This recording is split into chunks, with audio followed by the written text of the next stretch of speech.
On the roof, it looks to be recently replaced. I don't know how many years, but it's in good condition. Plumbing boots, where we have the PVC piping, we want it to be painted just because PVC isn't UV rated.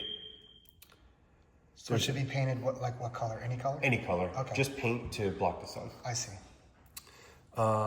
Piece of board. It's just an old trim piece that was left up there. I don't know if it was to divert water, but get it off the roof. It's just doesn't need to be up there. Okay. And then here you can see where these are kind of covered over, but the ceiling is worn off a little bit. So these nails, we just want to reseal.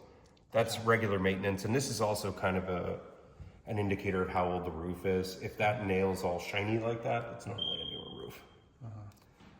This is the only shingle I found with damage in it. It's right on the cap, very easy to replace if we want to do one shingle. Okay. Let's see. And all of these will be in there. New AC unit, so I guess we should go over that. We have a new AC unit 2020 blowing right at 20-degree differential, new dual pane windows all the way around. Great.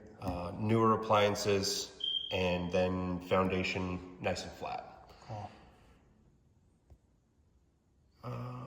That's what we were talking about on the back deck.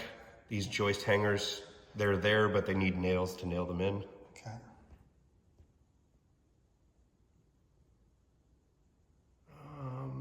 In the main panel, there's a couple nitpicky items that used to be okay when the home was made, but are not now. So things like a neutral wire and a hot wire, ground and a neutral under the same lug. We don't allow that anymore. And then two neutrals into the same lug. We don't allow that anymore. So for modern standards, those should be separated. Okay.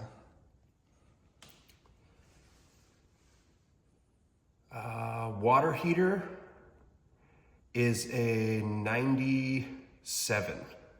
Wow. So it's a tankless 97. This is when they were first coming out. We don't really know. On a tank water heater, we say 10 to 12 years is their lifespan. We don't really know on the tankless yet because they just keep working. So it's working perfectly now. I don't know. I can't give you a life estimate on it, but keep it going. It's been there. Exactly. Don't replace it until you need to. Get the home warranty if something goes wrong. Exactly. Maybe it'll go wrong and then they'll get a free one. A little bit of lint buildup on the dryer.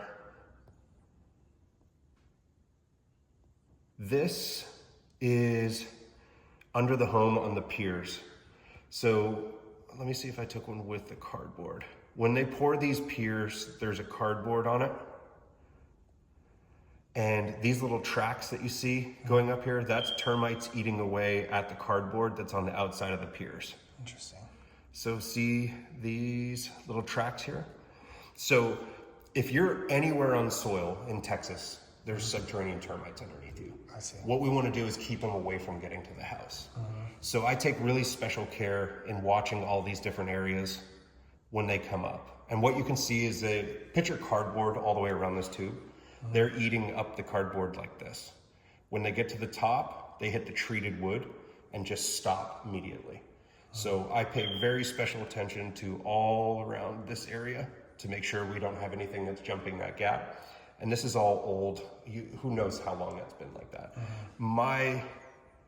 My guess is that somebody has treated the soil underneath there. I see absolutely no activity. Oh, great. Nothing touching the wood. That's the only thing I can see is on a couple of the piers where you see those tracks. Okay, cool.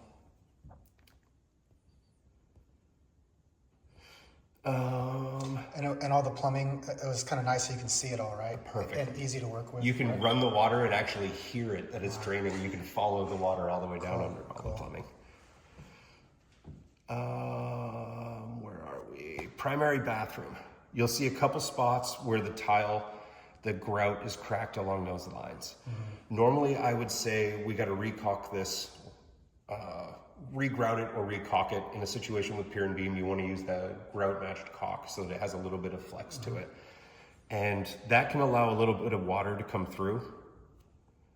Down underneath the shower, there's this extra piece of this foam is all on the underbelly. They've done that to insulate the floor. This foam, I believe, was to try and seal something. And you see that one tiny little drip of water there? I rubbed my finger with it, and about 5 minutes later, one more drop came back. And that appears to be right under that shower. So that's I really think there's a important very, very, very slow drip. because of that little caulking. Exactly. So that would fix that. I believe so. Fairly easy fix. Yep.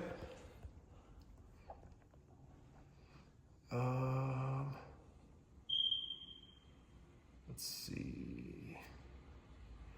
Front right bedroom, there's a couple ungrounded receptacles. And what that means is it was a 2-wire system back then, but they wired on new receptacles which have a ground.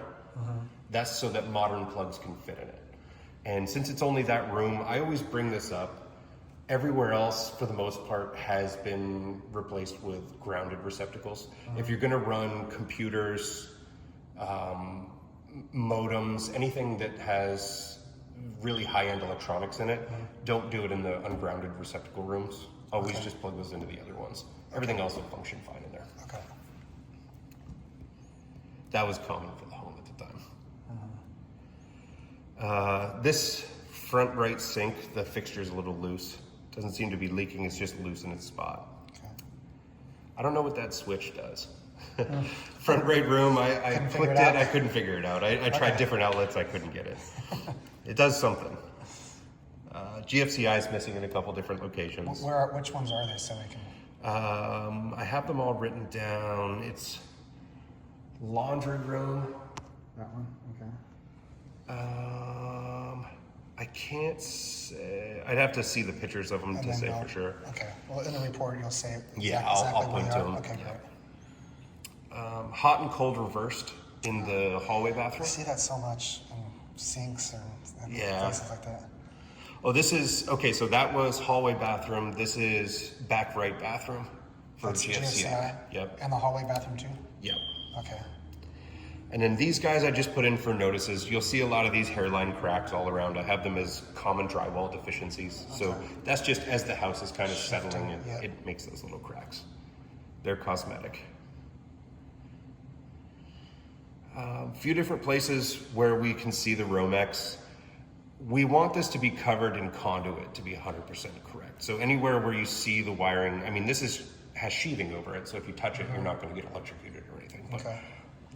the correct way is to have this inside of a flexible conduit. So I've marked a couple different areas that say exposed wiring, but what that means is that we just want conduit over those wires. All right. Back door jamb, we're missing the strike plate on those two, the 2 deadbolts. That's a shut-off valve for the range. There's no gas shut-off valve. So when this home was built, they didn't do that, but now we want an accessible valve for it. Okay. Well, the stove worked good. Yep. See.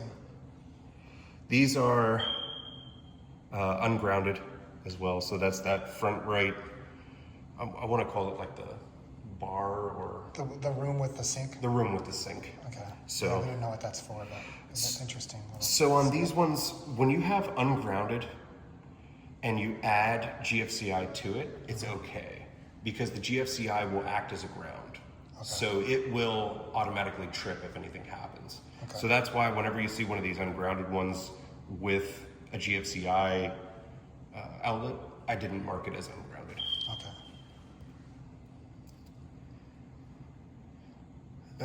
This one. So this is the kitchen sink. The whole backsplash should have a bead of caulking all the way along there. It looks like they missed it all the way along the back. Okay. But since that's a wet area, you just want to make sure you caulk that so that no water gets applied. Cool.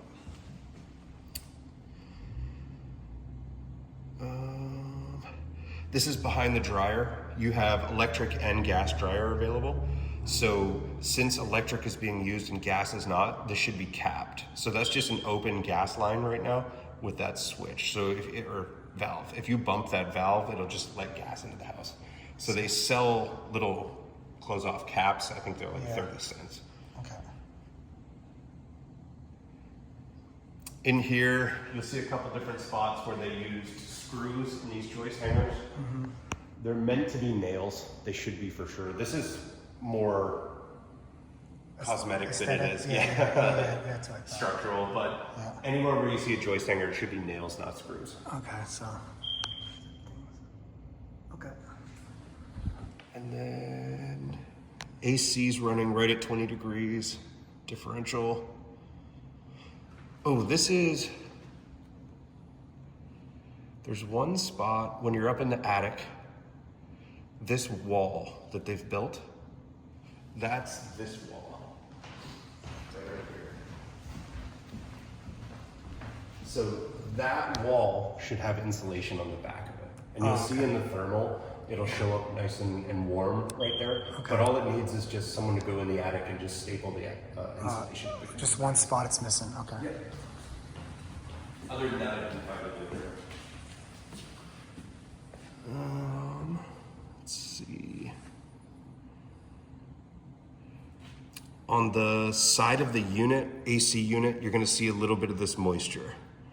The reason is that in older style homes, they didn't seal the chase. On newer style, for fire code, we require the whole chase to be sealed so that the attic is separated from the inner closet. So the hot air from up here is hitting the cold side of the manifold, and that's where you're gonna get a little bit of that moisture. Okay. So two birds with one stone. If you put a piece of drywall up there and fire block the chase, it will stop the hot air from getting down in there, and it'll stop that moisture there. Okay. That's a common thing when it's not separated. Those are ungrounded. I jumped back here. One tile cracked in the primary bath. Okay. And then there is the foundation measurements. So Nothing over. Yeah, it's not bad. Right? yeah, normally when it's pier and beam, I expect to see 2.5, 3. And I think the highest I have is 0.9 right in the middle of this beam, which is always going to be your highest point on a pier and beam. So it looks really good. Nice sturdy piers underneath. Great. So All right. there's going to be, everything in here will have an arrow pointing to it, why I took a picture, but for the most part, that's pretty much it. Okay, awesome.